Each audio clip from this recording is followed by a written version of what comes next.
Today, the Senate Judiciary Committee had emotional testimony during the gun control hearings. First, they started with Gabby Giffords, of course, the former congresswoman who was shot in the head in Arizona. Speaking is difficult, but I need to say something important. Violence is a big problem. Too many children are dying. Too many children. We must do something. You must act. Be bold, be courageous. Americans are counting on you. Thank you. A U.S. Congresswoman shot in the head comes in and gives that testimony. In other times, you would imagine that that would have some effect. Isn't it amazing that we didn't even have these hearings after she was shot in the head? It took several more massacres, including one that involved killing 20 young kids in Connecticut, before we even had a hearing. And by the way, they will not act courageously, as you're about to see. The Republicans were complaining that they didn't get to bring guns into the hearing. I'm not kidding. Ted Cruz, Lindsey Graham. Now, they say they were not going to put bullets in the weaponry, but they wanted to show it during the hearings. Wow, they seem so moved by all of this. And of course, Lindsey Graham also complained that there's just not enough bullets if you only have 6 or 10 or 15 in a magazine. He needs so many more bullets. Do they seem like they're moved by the fact that one of their colleagues was shot in the head? Of course not. Then Gabby Giffords' husband also gave testimony, and as Mark Kelly was talking, something amazing happened. While we were having this hearing, and we certainly don't know the details, but in Phoenix, Arizona, there is another, what seems to be possibly a shooting with multiple victims. And it doesn't seem like anybody's been killed, but the initial reports are 3 people injured in Phoenix, Arizona, with multiple shots fired. And there's 50 or so police cars on the scene. But I must amend what I said, because it's not really that amazing, because these shootings happen all the time, because we swim in an ocean of weaponry, nearly 300 million weapons in this country. So what happened? There was a simple disagreement in Phoenix, as far as we can tell, and a guy decided to pull out his gun, because everybody's got one. When he got upset, shot 3 people, and the update on that story, by the way, is one of the women shot is now dead. She died in the hospital. Speaking of dead people that was shot by guns in Chicago, Hadia Pendleton, a 15-year-old majorette that actually went to the inauguration of President Obama. She was one of the people that were in the parade. Guy comes in. There's 12 kids standing underneath a roof because it was raining. He shoots a couple of them, including her. She's dead. One shooting after another. So are the senators moved? Of course not, if they're on the Republican side. By the way, before I give you Wayne LaPierre, let me show you a fact that might give you some reasons as to why they are not moved. Do you know that the Republicans on that Senate Judiciary Committee have gotten over $700,000 from the NRA, its PAC, and its employees? That might be 700,000 reasons why they don't give a damn who gets shot and killed, even if it's one of their own, even if it's 20 young kids in Connecticut. And now you think the head of the NRA is going to be moved? Of course not. Here comes Wayne LaPierre with more of his BS. To bring in every available expert to develop a model school shield program, one that can be individually tailored to make our schools as safe as possible. It's time to throw an immediate blanket of security around our children. About 1/3 of our schools right now have armed security already because it works. A blanket of security.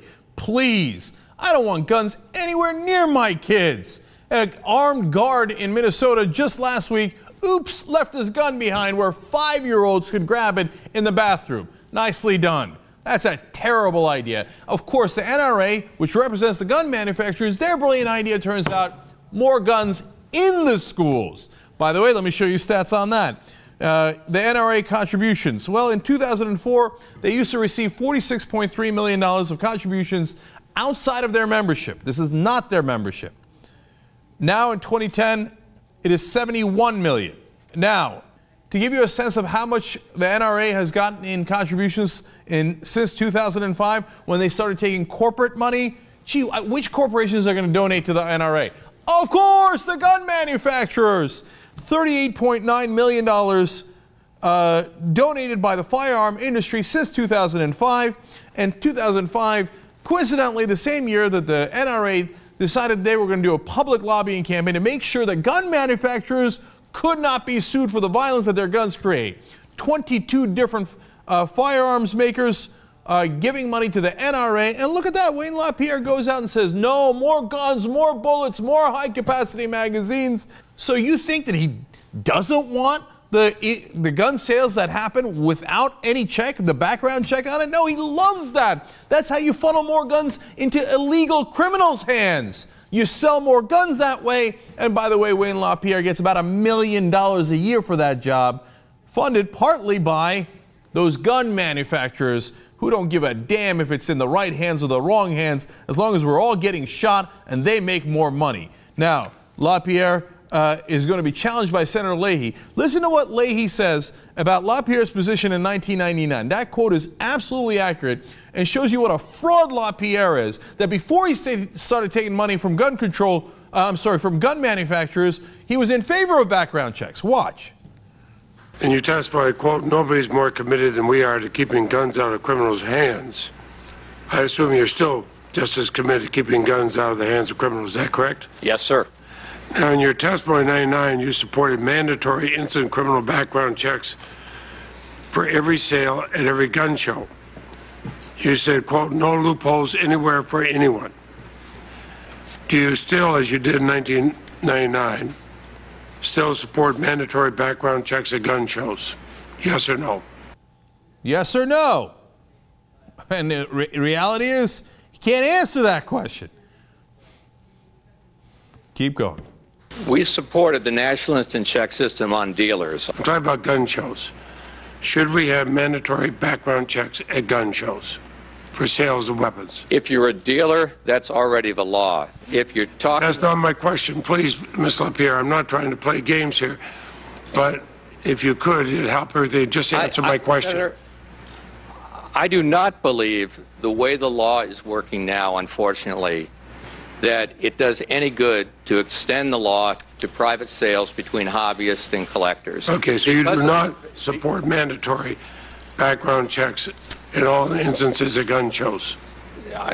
We do not, because the fact is the law right now is a failure the way it's working. Then do I understand, back in 99 you said no loopholes anywhere for anyone, but now you do not support background checks for all buyers of firearms? I think the National Instant Check system, the way it's working now, is a failure because this administration is not prosecuting the people that they catch.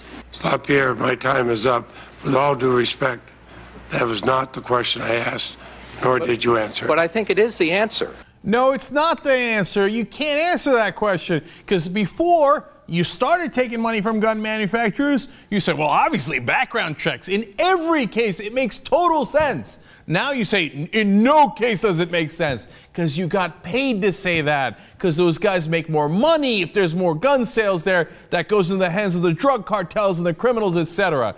Wayne LaPierre is one of the dirtiest lobbyists in the whole country. I mean, this guy, I know the lobbyists, this is what they get paid for. And they want to funnel the money and all the advantages to the people that they represent. I understand that. But my God, man, 20 kids just died. And they do it all the time. That 15-year-old girl just died. They don't give a damn. He deals in death. He makes money off of death.